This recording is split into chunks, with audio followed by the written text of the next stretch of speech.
Last time I reviewed Forza Horizon 5 was back in 2022, and since then, a lot of things have changed. And not just with the game itself, but with me as well. I played far more of Forza Horizon 5. I played it on all of the platforms where it's available, on Xbox, on Microsoft Store, and on Steam. I got far deeper into racing games and sim racing. I even got into direct drive racing wheel from Camus, and all of these things actually changed my perspective about this game. And depending on who you are, it can be for better or for worse. So in this video, I'm going to be giving you most up-to-date review of Forza Horizon 5 and whether it is worth it to buy right now or not, and for whom it is worth it to buy or not. So I'm not going to be wasting any more of your time and give you the answer right away. If you're a casual player who enjoys racing here and there and want to just have fun and without wasting of hours of grinding on most basic of cars and just be winning right from the get-go and have some decent challenge as well, then yeah, Forza Horizon 5 is actually pretty much worth it. It's a pretty good game if you are one of those people. And yeah, for that my opinion haven't changed. However, if you're considering yourself more of a pro racer, or at least a semi-pro one, who enjoys cars quite a lot and is going into very deep details, is very competitive and want quite realistic driving experience and also have some high-end gear like good direct drive wheel or things like that, then I would say that I am not recommended Forza Horizon 5. But now let me get to the details of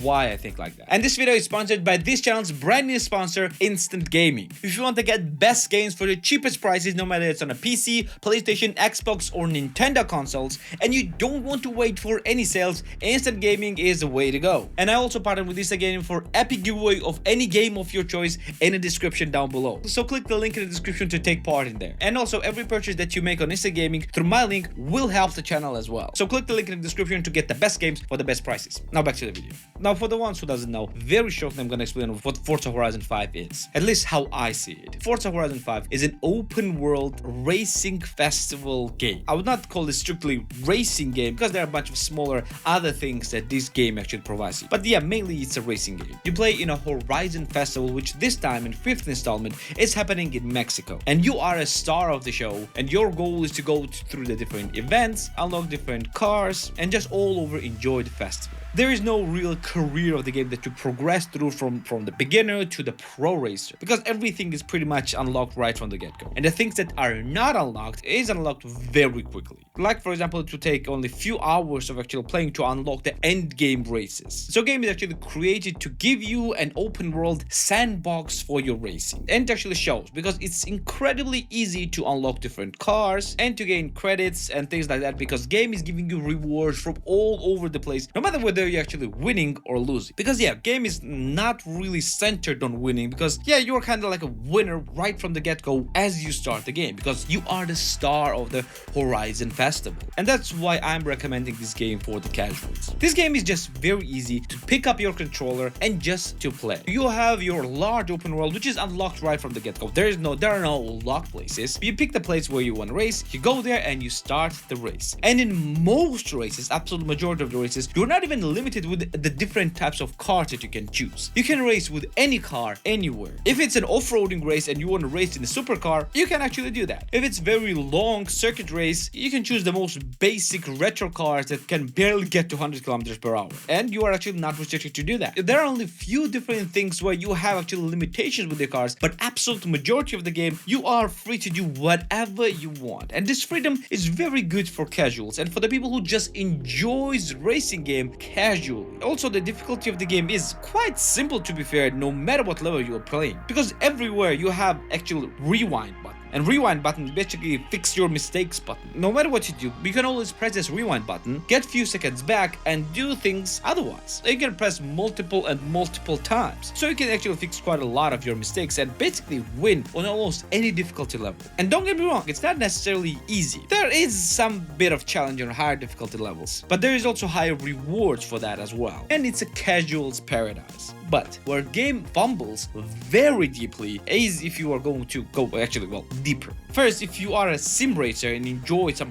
pro racing features, well, cars actually feel quite arcadey. They are not handling like real car, but at least not entirely. Also, what I didn't like, and it's like my nitpick, like my personal, and it might be very specific for me and my setup, is that I can't actually change the amount of steering wheel of rotation. Like for example, I like when the wheel is rotating 1.5 times on each side. I think it's like 1000 degree of rotation overall. Well, in Forza Horizon, all of the cars actually at best have 360 degree rotation, meaning that you can rotate like half of the wheel on the one side and half of the wheel on the other side, which might be an issue with me only, but yeah, while driving with a steering wheel, it does not feel that good. Also, if you're a completionist and you like to collect everything, well, that's the biggest issue with the game starts. Game has quite a lot of cars, and it's not easy to unlock most of the cars, but some cars are hidden behind the seasons. And seasons last around a week, and there are of course 4 seasons in a year, and 1 year is actually a single month. And the seasons have actually some exclusive cars that you need to unlock, and you need to play this all the time to unlock all the cars, which kind of sucks in my opinion. And what is worse is microtransactions. And let me tell you what I mean by that. A game actually has different tiers of the game, of course. There's Premium Edition, Gold Edition, and things like that, as with every other game has. And game actually has something called Car Pass, which actually gives you an access to all the cars, the DLC cars that will be added to the game. Except it doesn't. It actually told people to buy this Car Pass to have access to all the future cars, but they actually excluded some cars from this Car Pass that you can purchase separately, which is absolute BS. And anyone who is playing car games seriously, this is basically spit in the face. But that's not all. If you like competitive racing, well, it's not good. And mainly, again, it might be issue for me is the connection issues. Yes, I had connection issues. Constant. Well, not actually constant. It's not happening all the time, but very often I get disconnected from the races when I play it competitively. And because game has a constant balancing issues, constant rebalances, which is not that great. The game has quite a lot of issues with the recording of times and things like that. Yeah, competitive sim is not fun in this game. You will be far better with the games like Acer